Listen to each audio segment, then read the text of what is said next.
kailangan bubuksan itong linya para sumingaw yung init. So, para po, tungayin natin yung ating pag-araro dito sa ating tubuan. Pero bago yun, i-adjust ko muna yung talim ng traktora. So ba yung ito?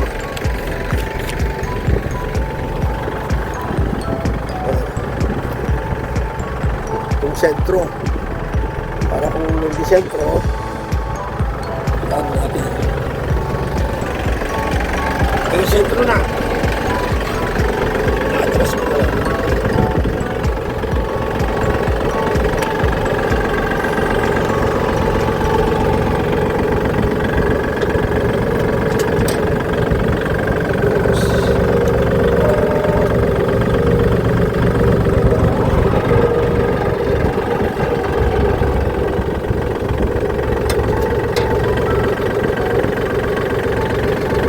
Mag-start na tayo.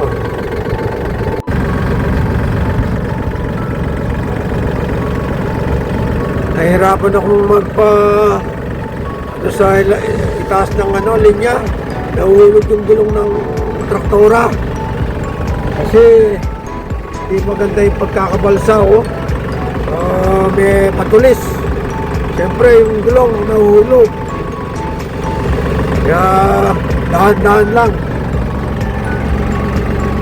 Kahit paano para mabuksan lang yung yung lupa para sumingaw yung init. Tsaka tumutubo na yung damuhan, no?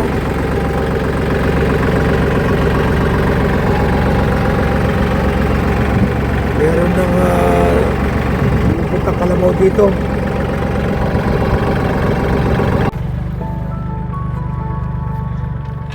Baboy meto. Ha?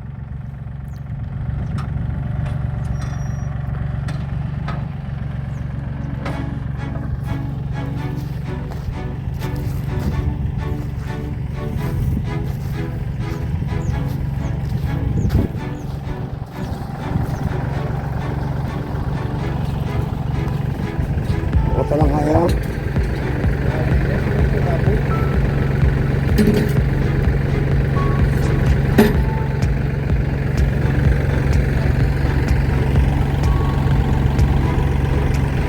Gusto may babagong tayo. Pero kapag may tinubo.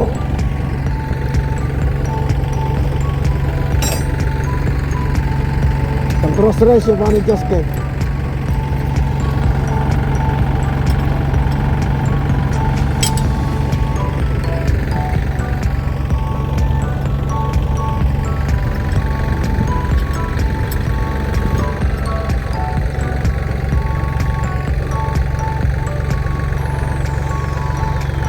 Importante na mabubuksan itong para sumingaw yung init ng lupa. Kahit na pinap kang may tuwid yung yung gulong ng traktora. O yung doon, kalbo na yung gulong ng traktora. Katapos nito, after ilang araw, babalsahin ko naman para mapat yung tabo.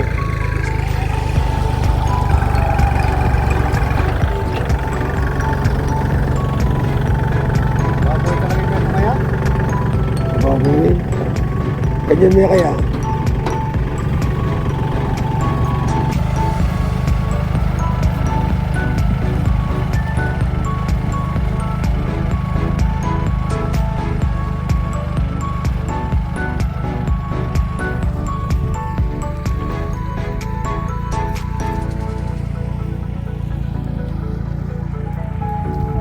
Pagkas binabat ko na itong tigtim nito, pero madalang pa rin yung tumubo. Nasa binhi siguro.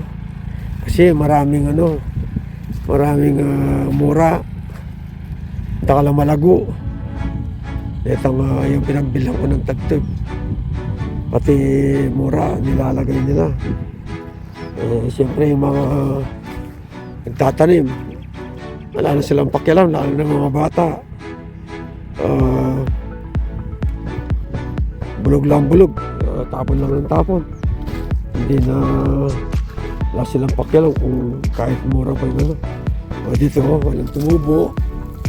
O nandito sa 2, 3, 4, 5 tip-tip. O dito parang may tumubo.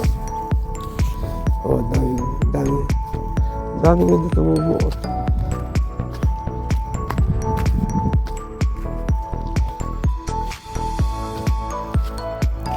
Ito natatandaan ko. Akong nagsakol din eh. Talagang pinapalang ko. Yan. Yung dalawang ano na yan. Hanggang dito kasi hindi nila natapos. Tapos dito, itong wala pang ganong tanim. Humingi ako ng tip-tip sa kabila. Pero parang hindi tumubo ah. Ayan oh. Daming hindi tumubo. Sayang yung panahon, yung pagod. Ano ko? Yung iba naman, sinasadyang ano, o nakakalutang hindi lagyan ng tip-tip. Okay.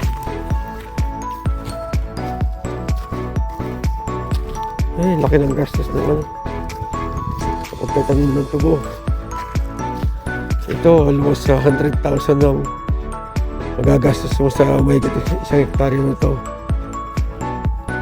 Tapos ganito pa yung ano, sana kung lahat tumubo. Hindi, ano eh. Daming hindi tumubo, nakakapanlumo.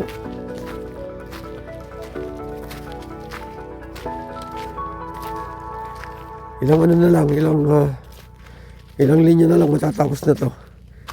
Yung isa naman doon ng ipapa-araro ko.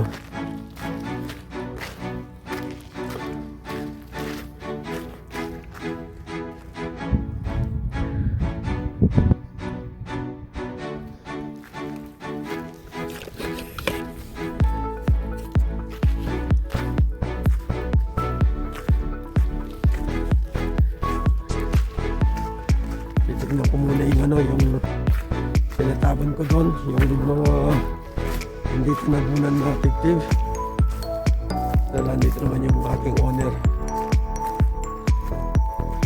Ilang taon ko na rin hindi nagagamit to. Kahit dalawang taon, hindi ko nagagamit ito. Taon ko muna yung mahal ko. Yung tulo ko doon. Ito yung pinatabon ko noon, yung hindi kasi nung tinabunan. Kaya pinatabon ko ulit.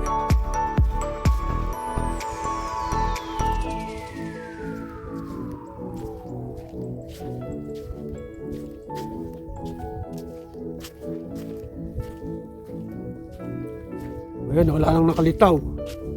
Di tulad nung dati. Daming nakalitaw na tip-tip. Kaya nung pumunta ako dito, umagang-umaga, nahihiblad ako eh. Ngayon, oh, wala nang nakalitaw na tip-tip. Tubo na. Hirap kasi sa mga tatanim ng tubo. Hindi nila iniisip yung gastos ng may-ari.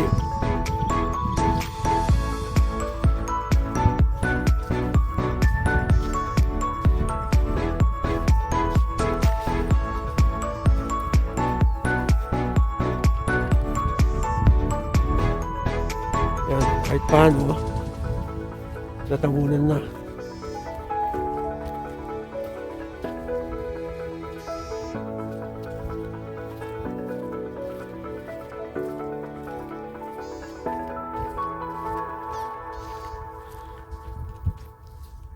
Anong oras na ba? Alas 12. Alas 12:20 na. Kaya pala, nagpuputol na ako. Ito maganda naman ang tubo nito kaysa doon sa hinahararok kanina. Doon ang daming hindi tumubo. Dito konti-konti lang, halos umupo yung tip dito. Kung alin yung binabad ko ng tip, yun pa yung hindi tumubo.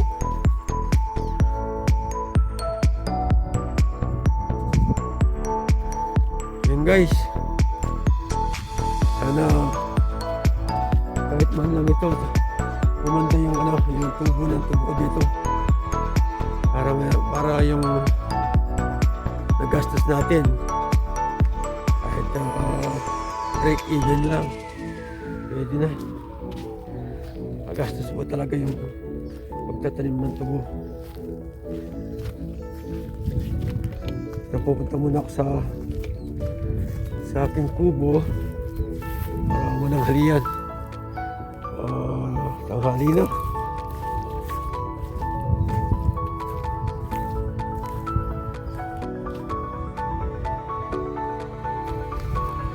Yan o.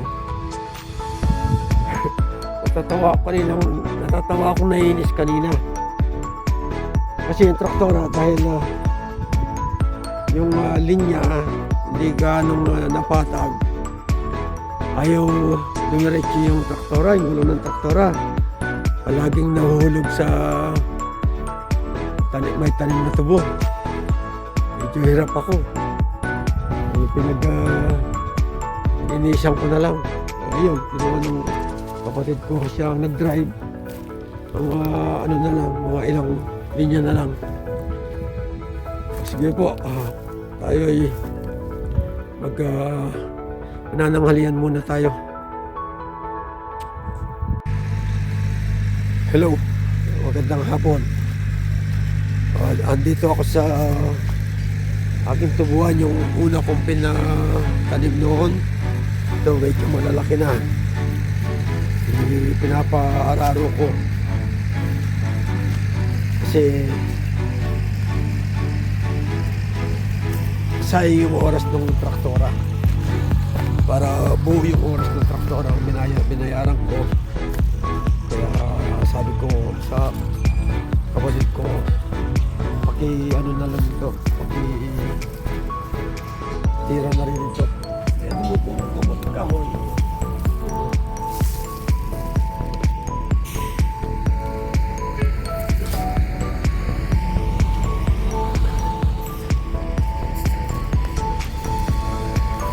Uy, naparami yung ikot ng sa manok dito Hindi tumubo yung yung burrito.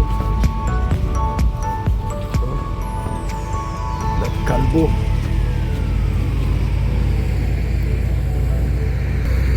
Ayan naparami yung yung ipod ng manok. Ayan talagang kalbo.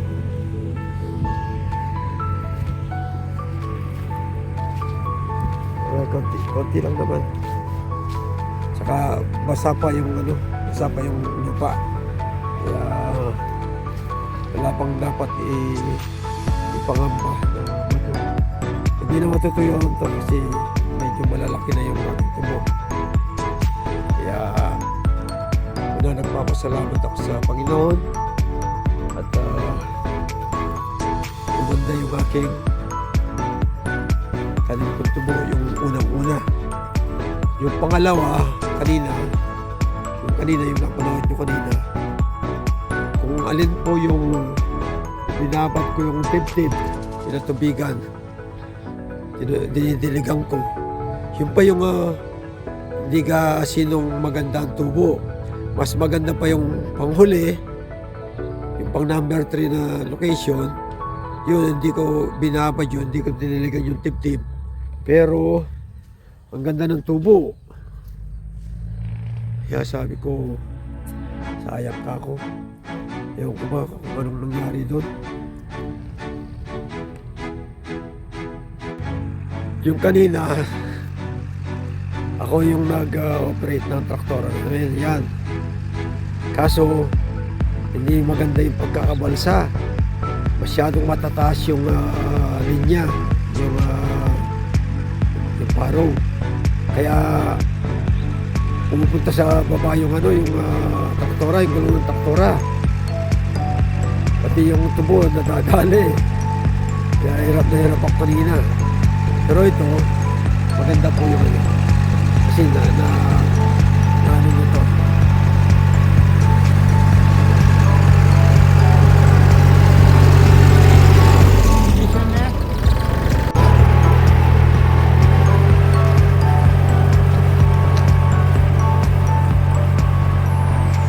Yan ang kagandahan ng nakuha naming traktora sa PRDP.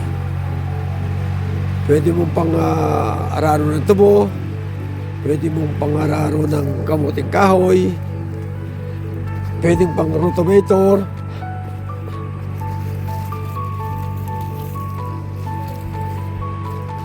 Yung iba naman nakuha galing naman sa Pilmec tsaka sa yung traktorang malaki galing sa SRA, Sugar Regulatory Administration. So yun po guys, hanggang dito na lang po yung aking video. Sana po kahit na medyo nakakaboring yung aking vlog, supportahan niyo po yung aking YouTube channel. Maraming salamat po. Muli po, ito ang inyong likod sa Tikyakabud, Farmer Senior Citizen ng Pampanga. Ingat po tayo. God bless you. Jesus love us. Bye-bye.